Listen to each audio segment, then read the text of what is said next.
Zotero 7 for Mac, the built-in PDF, HTML, and EPUB reader.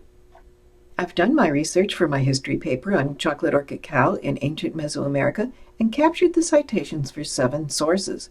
5 of them have full text. I can use the built-in PDF, HTML, and EPUB reader to start reading these items. I can also highlight or underline things and make notes. Here are the 7 sources for my paper, alphabetical by title. The first one is a scholarly journal article. I have PDF full text for this one. The next one is an online book. No full text here, but I do have the permalink that will take me to it. Another online book, but this time in EPUB format. This is a kind of format for online books that is compatible with Zotero's reader function. The next item is a print book. No full text, but I have the floor location and the call number location in the library.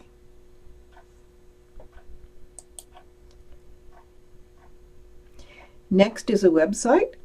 This is HTML full text. Another website, again, HTML full text. And last, a scholarly journal article with PDF full text. To activate the reader function, simply double-click on an item. So you can see here that I've already been doing some work on this article. And up here in the toolbar is where you find your options. Here you can draw, which I've done on this map. And when you highlight one of the functions, you get to choose different colors, and in this case, an eraser. You can also control the size of the line that you create. The next tool allows you to select an area and put a border around it. The next one lets you add text right on top of what's already there. This one is to add a note, and you can underline, and you can highlight. And again, when you click on one of these, you get a choice of all these colors. So down below, you can see some of the other things that I've been doing. Here I've highlighted something. There I've underlined something. I've got a note here.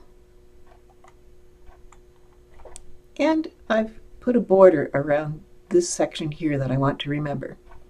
And I've written some more text here.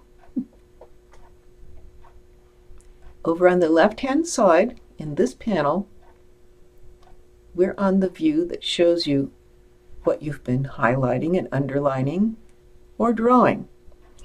And it's best practice to keep this open while you go through, because it's very easy to delete something if you decide you want to change it.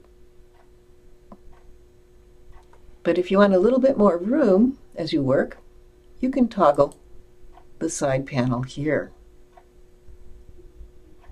Or put it back again if you want. To go back to my collection, I can close this and choose something else. I'm going to go to that first scholarly journal article and double-click. So I've not created any annotations or notes or highlights or anything here. Let's go through some of this. So I'm going to highlight, and I'm going to pick magenta. And there we go. Very nice highlight. I'm going to underline something and pick green.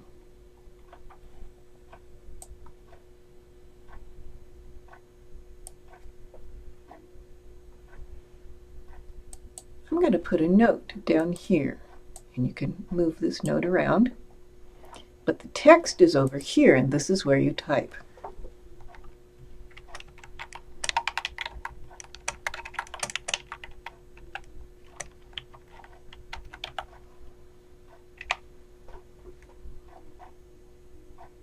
And if I want to add text on top of what's already here, click and start typing.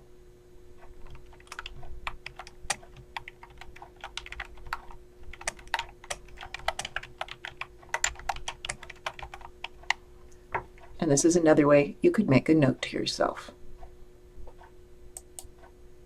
And finally, if you like to draw or doodle,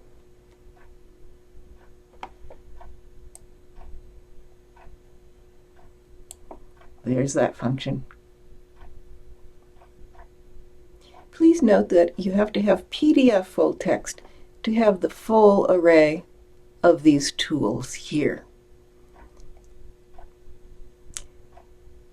In the other full text formats, HTML and EPUB, you'll still be able to highlight, underline, or create notes.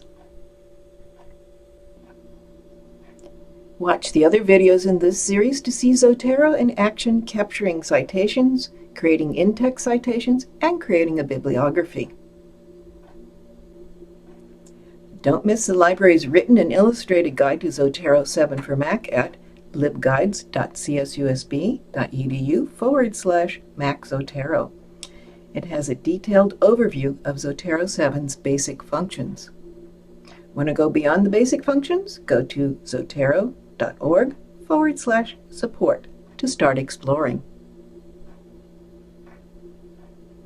The end. Thank you for watching.